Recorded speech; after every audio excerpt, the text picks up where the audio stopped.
Nang lambat nga pala kami sa mini fish pan ng aking utol. Bumawas kami ng pang-ulam na kasarapan. Di ko sukat akalain na ganito na pala kalalaki ang kanyang isda dito sa kanyang fish pan. Mga good size na tilapia. Ay tara, samahan nyo kami sa panlalambat dito.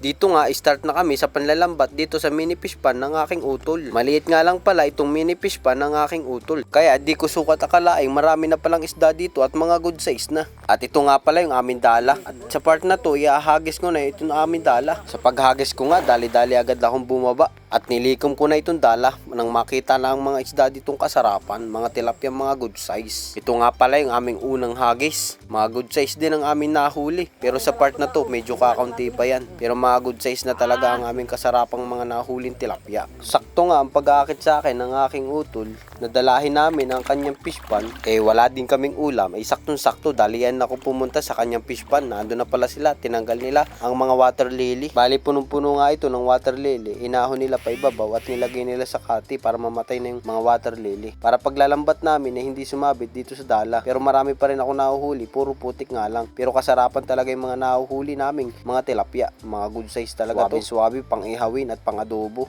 Yan ang sarap nito, ginataan na may talong. Suwabing-suwabe yun. Sa part na to, ito nga pala yung pangalawang hagis namin. Mga good size na at marami agad yung amin nadali. Nakakatuwa nga pag meron kang ganitong mini fish pan.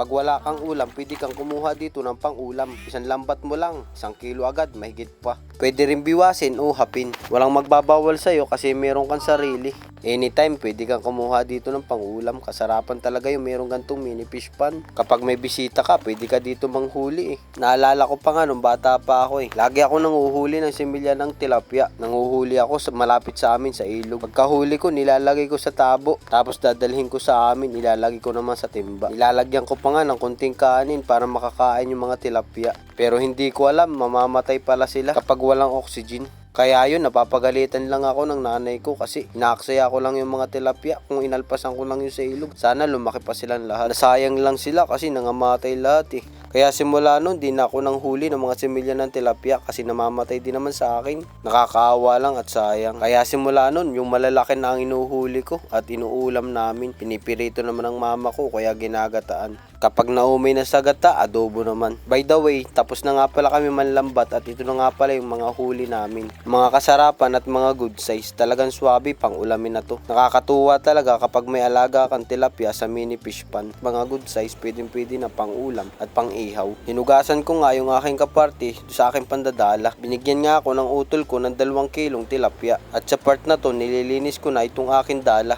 Maraming salamat sa iyong panonood. Peace yo!